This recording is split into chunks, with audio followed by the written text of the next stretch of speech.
For a victim update, we can confirm that 6 of the 9 individuals have been recovered, and we continue working with the coroner to notify families. Recovery efforts continue. The priority is ensuring responder safety while treating every victim with the greatest dignity, care, and respect possible. As individuals are recovered from the site, they undergo decontamination before being transported to the Cowlitz County Coroner's Office for identification and family notification. We are incredibly humbled by the outpouring of support from the community for our first responders and the affected families. We know many people want to help and are looking for ways to contribute. Our team is currently working to coordinate verified donation and support channels, and we will share that information with the community as soon as it becomes available. This continues to be an active and hazardous recovery environment. I want to make that clear that we are working diligently, and crews have from the beginning, to have the best outcome, to save as many as they possibly could and recover all of the victims as soon as possible. I'll turn things over to Battalion Chief Matt Amos from the Longview Fire Department, who has been over our operation. Matt? Thank you, Chief. Thank you for being here. My name's Matt Amos, M-A-T-T-A-M-O-S. I'm the Battalion Chief from Longview Fire Department. I've been somewhat with boots on the ground in the operation. And as an operational update, we still have numerous local, regional, state, and federal agencies continuing to work together alongside all the facility personnel.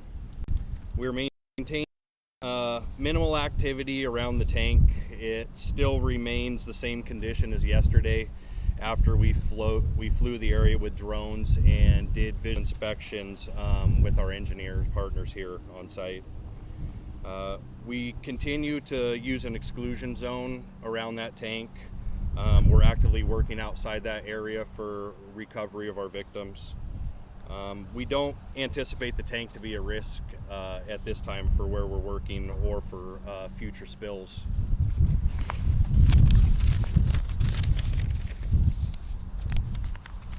For us, this continues to be incredibly difficult for all of us here and also everyone involved. We appreciate the professionalism of all of our responders that are working this operation and the patience that's been shown by the community.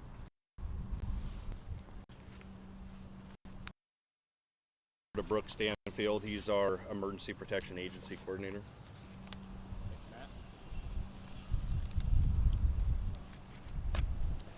Good afternoon, everyone. My name is Brooks Stanfield, B-R-O-O-K-S S-T-A-N-F-I-E-L-D. I'm a federal on-scene coordinator with the U.S. Environmental Protection Agency.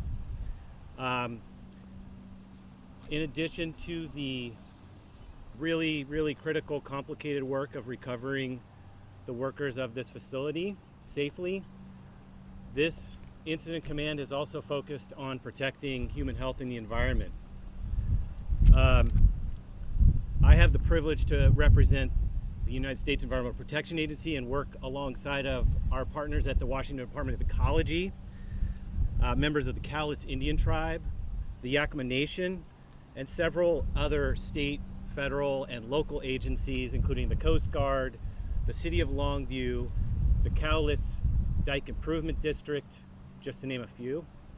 We're all working very hard to ensure that the health and environment of this community is protected as we manage this delicate operation here on the plant facility. So I'm going to talk about how we're doing this in a couple of ways, two to three main focus areas of this work.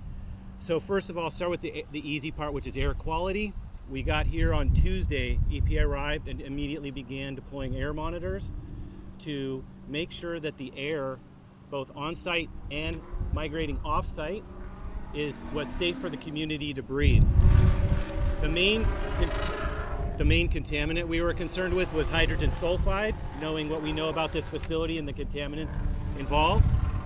I can report to you we've been monitoring 24 hours a day since we arrived here, and not only have we not seen any exceedances of health criteria, we have not actually had a detection of hydrogen sulfide or any of the other air contaminants we might have encountered. So that's really good news, but we will continue on with that air monitoring operation for the foreseeable future.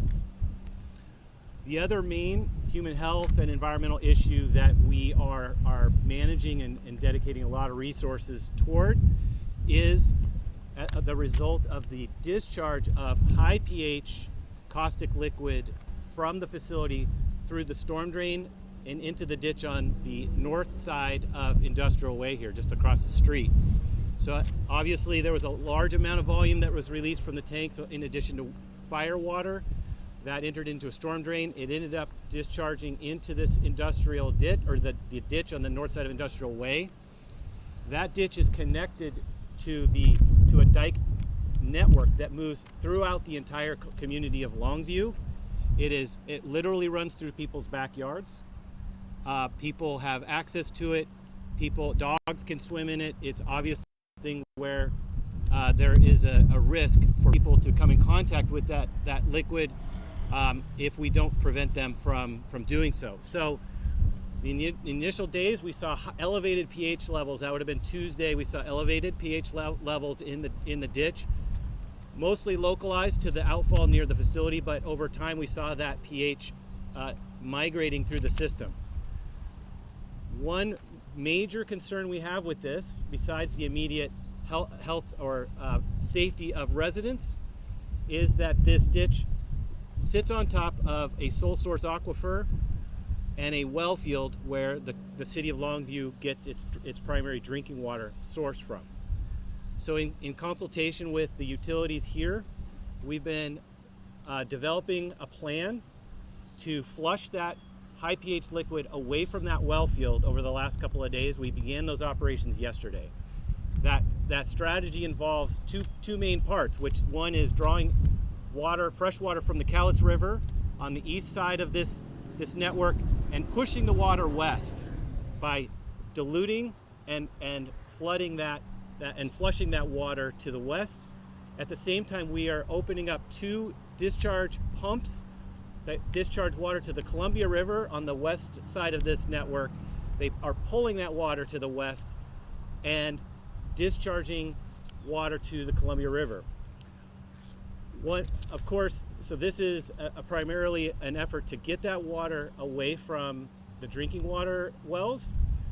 My colleague here, Chris Collins from the city of Longview, can speak to the cleanliness of the water and the safety of the water to drink. He's going to tell you that it is indeed safe to drink, and they're monitoring it very diligently, but it's something that we don't want to risk. So we're taking this threat seriously and pushing this water to the west. As we push it to the west, we are also monitoring the pH of that water to make sure that any water that does get discharged to the Columbia River is in compliance with basically neutral water standards, trying to get as below a pH of 9 to get it to a normal pH that we would see in this system. Right now, the last report we got was at the 2 discharge points, one was discharging water of a pH of 7, and the other was water at a pH of 8.5. We're going to continue monitoring that. If we hit a pH of 9, we have some additional strategies we can employ to bring that pH down. I think the only other thing I want to say is that the ditches, we are monitoring those. There are still areas with elevated pH in the water there, and we are continuing and stay out of those ditches and dikes. And the last thing is that if people want more information, the Washington Department of Ecology has set up an incident website where you can get regular updates. The easiest way to locate that website is by going to Washington Department of Ecology's Facebook page. So with that, I'll hand the microphone over to Chris Collins with City of Longview. Thank you, Brooks. Hi, my name is Chris Collins, ChrisCollins. I'm the Public Works Director and the Assistant City Manager for the City of Longview. First thing I want to make sure to state is Longview's water is safe. There is no cause for concerns. As Brooke mentions, we were successfully able to divert all of the contaminated water away from our wellhead protection area, which is our point of concern or a point of potential concern. However, even then, it's not a concern today because our our wells are drawn from aquifer that is approximately 200 feet deep, that is charged by the Columbia River, not necessarily charged by surface waters. So our well is very protected from any sort of surface environmental concerns. That said, the water that you were drinking before this incident is the same water you're drinking today. Our plant is extremely complex, but it's extremely safe, and there are built-in redundancies that the plant will shut down way before any contaminants would enter into the public drinking water system. So we've also, in addition to the efforts that Brooks mentioned with the flushing and the moving of the water, we are also opening a lot of fire hydrants, so the community may see us flushing water into the street that drains into the sloughs. That is a secondary method that we are utilizing to add water to the sloughs, both for dilution as well as to move the water in the direction, the contaminated water in the direction that we want it to move. As we do this, and as the water is moving throughout the system, you may smell some odors coming from that material because it is, as it mixes with lower pH water, it will off-gas. We, as the Environmental Protection Agency, does have monitors throughout the city to detect for any potential hazards, and there has been no threats or no concerns at this time. With that, I will hand it over to Anna, who will take any questions. Good afternoon. I'm Anna Eisenman, PIO for this incident with the Department of Ecology. I'm going to facilitate the Q&A. We have about 20 minutes for questions. I'm going to move left to right. If you could just say your name and the outlet that you are with. Yes. Gunby Vermont, K2 News. My colleague and I went across the facility to the Columbia River and we smelled a very strong stench. Is it safe for people to get into the Columbia River? How far has the white liquor gotten? And what are the impacts on the ecosystem, short and long term, even though water is being flushed in to dilute it? I'm going to hand this one off to Brooks here with the EPA. Yeah, thanks for the question. I'll see if I can remember. There are several parts to it. For one, it's our understanding that there was a little bit of white liquor that reached the Columbia River in the first minutes of the response, but that outfall where that white liquor escaped was immediately shut off. So our understanding, and we don't know the exact volume that was released, but our understanding was it was very limited in the initial hour of the incident. It is safe to swim and fish in the Columbia River right now. There are no warnings or advisories at this time. So, did I get all of your questions? What are the short-term and long-term impacts of the contamination that's already occurred in the slough water and wherever else? Yeah, I mean, it's hard to tell when you're really just focused on containment first and protecting people. But we understand the short-term impacts when you're talking about a caustic liquid, a liquid with high pH, is that it's going to be deadly with fish. And we have observed that there are some dead fish in the ditch network. We're seeing that, and we expect to see more of it. Long term, we're evaluating that right now with some of our fish and wildlife agencies to see what that might be. I think we believe that our primary focus is the impact of pH, and pH tends to be a short-term acute impact. But we may not know everything. We're still looking at a couple of things that might have longer term impacts, but we don't know all the answers at this time.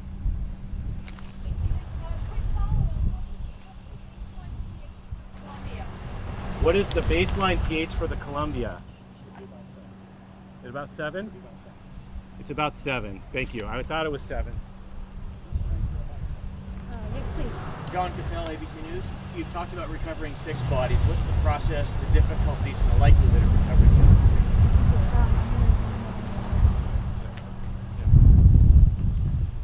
3? So, could you repeat the question one more time? So it was the... Sure. John Capel, ABC News. You've talked about recovering 6 bodies. What is the process, likelihood, and difficulties of recovering the other 3? Right now, the difficulty, the scene is very complex. It still continues to be a highly complex industrial hazard. We are continuously locking out, tagging out, and isolating hazardous conditions for us as we make entries in and recover victims, and pre-planning for the next time that we make entries. It's very labor intensive and it takes a lot of personnel, and so we can only make entries into these areas so many times in a day, and it's very few. We are confident we're going to move forward. I feel we're making good advancements with being able to recover 6 so far, and after this press conference we'll continue our recovery efforts for the rest of our operational period. Is there any likelihood you won't be able to recover? I'm not sure that I could answer that. We are slowly working our way into this scene from the way we've described it in the earlier as sort of a blast site or a site or some catastrophic event has happened. So we're slowly making our way through that as it's safe for responders to get further into the scene. Julia Lopez with Fox 12, and this might be for you again. What has communication been like for those families of those who are still missing or unrecovered? We've heard from some that are navigating a lot of misinformation. So earlier today, I know that they've been meeting with the families on a regular basis at the AEW PPW hall to update them as soon as possible, to give them the notifications. I know the coroner's office is working diligent and trying to make sure that they get the information as soon as possible. So I think that communication has been pretty effective for the families. We're working, we always can do better with communication. We're working diligently to ensure that every message we give is accurate and timely and appropriate, and they're notified first. That's the objective. Evan Haskins with KGW News, cover you again as well, and it's maybe sound redundant, but recovery of 6, 2 said confirmed fatalities yesterday. Total numbers is 8, right, of confirmed fatalities. Just want to make sure we have the correct number. That's accurate, yes. Okay. Do you have visuals on the other 3, or are they outside of your view because of the limited scope you're able to see? Yeah, in reference to the remaining 3 that we're trying to find, they're just outside of our, as far as we've made entry for today, and what our scope is for that time being to that 2 o'clock hour when we left that, when I left that scenario. So our crews are rehabbing right now. They have to decontaminate every time that they leave that area because of the hazards that are still there. And then they should be rested and ready for me when we go back, and then we will explore further in to the scene. As soon as we're done here. Aaron West with the New York Times. I was wondering, are you able to access the site, and that's why you're not able to recover the missing identities, or is it because they've been is it the toxicity of the site itself? It's the industrial hazards. We run into electrical hazards, hazardous materials. We have collapse. We talked about the tank and a zone we've created outside of that we feel comfortable working in, so we don't get injured from if there was some other sort of failure. And so we work with subject matter experts, the engineers, for example, to determine buildings are safe that have damage to them for us to access. So we have to go in, videotape, look at those, give those to engineers to say it's safe for us to go inside of those, or just the hazmat in general. It's already complex to begin with, and when you put a toxic chemical involved, it makes it even more difficult for us. Gotcha. And I'm also curious, is the plant operation still, what are the status of the actual Does anybody want to? employees of the plant? Are they still being paid? I don't know that I'm going to get into that, but I will say that on an industrial site. Oh, I'm sorry, Greg. Somebody want to speak to that, Brian?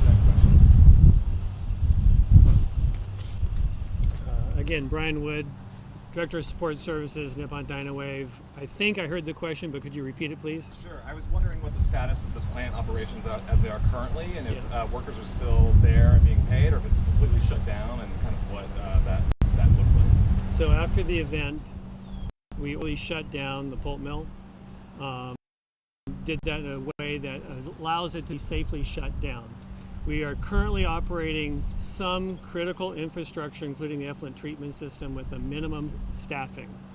We've made arrangements to pay people who are not working today because of this incident, and will continue to do so, and make further decisions as we go forward. But right now, critical infrastructure, specifically the effluent treatment system, is working and is being staffed. And one more related question, I'm sorry. Is there a family assistance center set up, or like mental health resources being provided for the employees who... I know we have worked closely with AWPPW to provide an assistance and reunification center. We have family assistance available as a routine part of our efforts and our work here on the site. If I may follow up on that, we've been getting calls and emails from people saying public safety has been an issue at this plant. Is that a fair assessment? We work in a highly hazardous atmosphere and a highly hazardous industry. We approach it with the utmost care in everything that we do. I'll let the facts speak for themselves. Thank you. We're down to our last couple minutes, and I want to make sure that we have some local media have a chance here. If we could jump over to this side, please. Where exactly were these bodies found?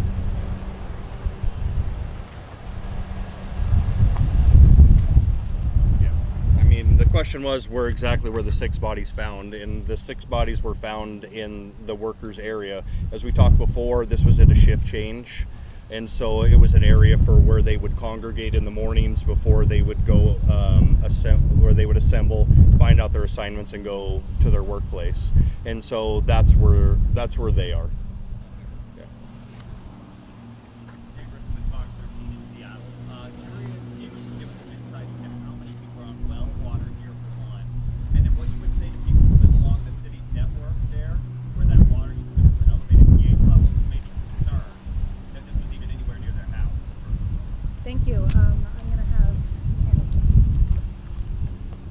Yes, thank you. So the city's regional water treatment plant services approximately 65,000 people, including residents of the city of Longview, neighboring jurisdiction, which is Beacon Hill Water Sewer District, and some unincorporated Cowlitz County residents that are on the city of Longview's water system. So the ditches, as Brooke stated earlier, literally run through people's backyards in some cases.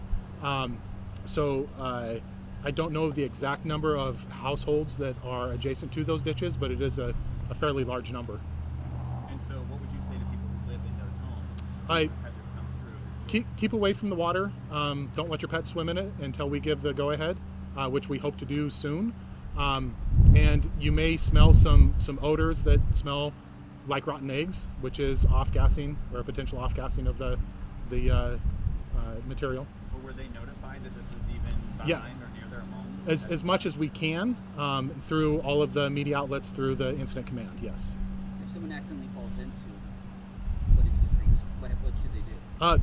Wash off as quick as possible. Yep.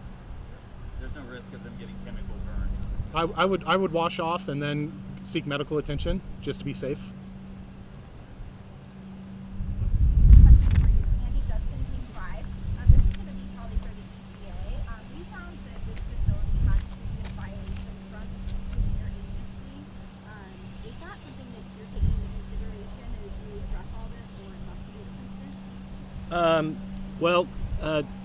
The EPA has several different programs that interface with this facility, and there is a program that mostly focuses on the tanks containing chlorine gas and the way that they safely manage those. We did talk with the inspectors from that program as we mobilized down here to both understand where they were in proximity with this operation to make sure that they weren't involved or there weren't any safety issues associated with that. But I didn't really go into past inspections, safety violations, or anything because it really didn't have anything to do with this response. Our focus really right now is mitigating the hazards. And so I really can't speak any further to past inspections, but there will be some follow-up investigations by other programs in my agency and other agencies. On mitigating the hazards, why is dilution the best strategy? Are there other ways to contain the white liquor? Well, containment is the first best strategy, and we are doing that on the site to make sure that no additional white liquor makes it off the site into the ditch. So you're right. Containment is the best strategy first, and we're doing that. But now we know that we already have white liquor in the ditches, right? So what is it? What are our options there? And they're really flushing, diluting, and if we need to, if we start to see sustained pH levels above the levels we want, we can do some neutralization using some basic acids to bring that pH down in a safe way. Has there been any headway to investigating officers or any leading theories? No, and that's not my role as an EPA emergency responder. We do have members of the Chemical Safety Board on site, as well as the Washington Department of Labor and Industries, and they are the ones that are getting ready and already beginning an investigation and getting ready.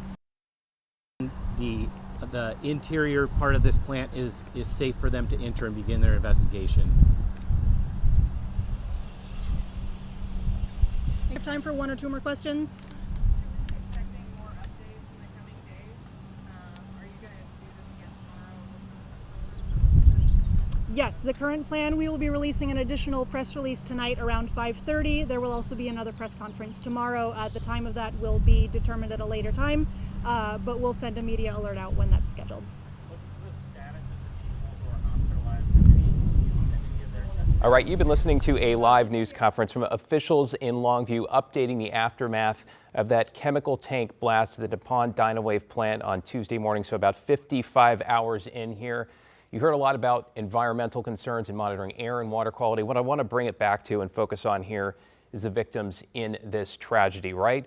We know that 11 are presumed dead. They were looking for 9 bodies within the plant. We have learned in the last few minutes that they have recovered the remains of 6 of those 9. That means 3 remain somewhere in the plant. They say, the fire chief there saying they're treating them with care, with dignity and respect. The human remains, these are people's loved ones, remember, have to go through decontamination. They're taken to the coroner that does ID and family notification. The goal there, to notify families first. If it were my loved one, I'd want to know first, right?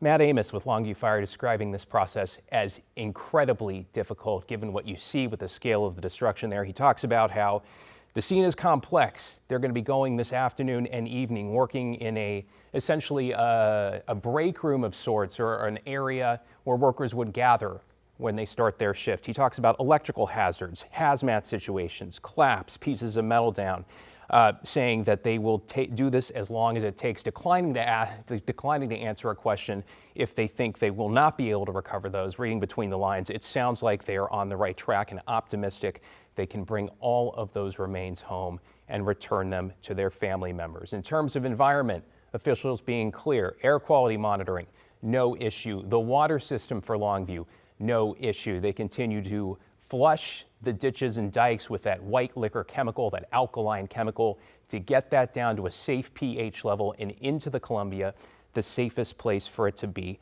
at this point. Again, the bottom line, 11 people presumed dead, 6 of 9 bodies recovered from the Nippon Dynawave plant